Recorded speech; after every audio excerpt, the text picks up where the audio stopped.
Hi everyone. You're watching this, hopefully on the tails of watching. Why are we here? I just want to explain something about it. I want you to recall back when he was talking about the game of cricket, and he talked about the underlying rules of the game cannot explain the outcome. Well, that's from a rule-based sort of human world, and you cannot sort of equate the rule-based human world even with the mechanics of physics.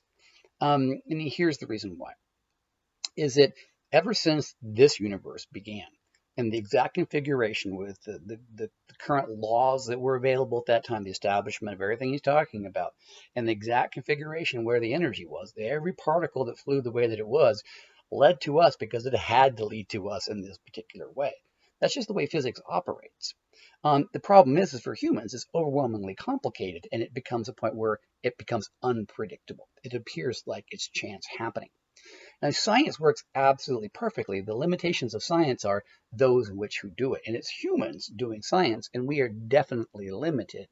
And that is one of the problems that scientists don't generally understand, that as in future generations, maybe millions of years in the future, if natural selection takes it that way, science will be better simply because we'll be able to process and understand, and interpret the information better, right?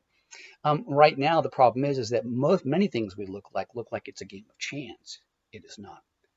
Everything that's happened in your life has happened because it had to happen. That's just the way the physics are about it. Even your own behavior, which you think you have free will, all the decisions which you're making are accumulated upon all the other physical things and people making decisions around you. And even though what you're going to decide in 3 seconds will happen because it has to happen. It cannot be predicted because the circumstances and the amount of everything around it is far too complicated to make it predictable. That doesn't make it chance. Okay, it just makes it outside of our realm to predict it. Now, when something like this happens, how do you go about processing it, being a human, really absorbing something like this? And how do you make it sort of meaningful for your life? Sure, we live in a multi-universe, but how do we say that things are going to happen because they're going to happen? And how do we give it meaning to our lives because it does? Well, maybe this will help you. Last week, I got a fender bender. Somebody hit me from behind. And I realized that was going to happen because it's going to happen. And there's nothing I can do about it. Did I get mad at the guy? Nah, I'm like, it happened because it had to happen. And I handled it in a really calm, cool way. Like I went and shook the guy's hand. I said, don't worry about it. We'll take care of this. And he looked at me. He goes, man, I'm glad there's people like you still in the world because I would have been mad if I were you. And I kept thinking, if I really didn't understand what I just told you, I might have been part of the things that keep the world angry. You know what I'm talking about? So this is a way in which science can actually really reflect upon our behavior and give us different meanings. Now, additionally, many of us, depend, I think, on different perspectives, religious perspectives, to give us comfort on what happens when we die. But the thought of death can lead us to all sorts of interesting, anxieties, right? I have a younger daughter, and she's like a goth. I'm gonna die, Dad. I want to die all the time. Like, yeah, I know. Get over it. Just let it happen when it comes.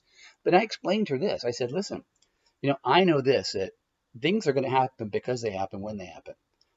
When I die, I'm going to die because I have to die that way. There's nothing I'm going to do about it. It's just going to be that moment because it has to be that way, right? And in a certain way, it gives me some control about it. Like when it happens, it's going to happen because it has to happen that way, not because of bad luck. You see, the idea of luck is this chance thing.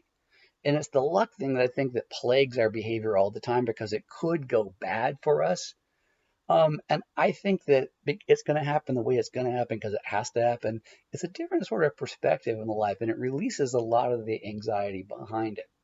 Now, getting past this into some grand philosophical thing, like is it engineered, is a program running some way to some sort of destiny? This is way beyond the scope of our class. That gets into metaphysical discussions, but that's what films like this are designed to sort of bring up. Launch you into a sort of a different level of thinking. A different levels of possibilities, and that's one of the goals that I have for you right now. To sort of, if you lived in a box, to pop you out of it so that we can look at all the things and patterns around us, right, without being chained up by many of the ideologies, right, the shoulds and ought to be's, right, that have contained our lives so far. All right, so off to life's rocky start, where things are going to be a little less esoteric as we ground ourselves into the actual formation and evolution of the Earth.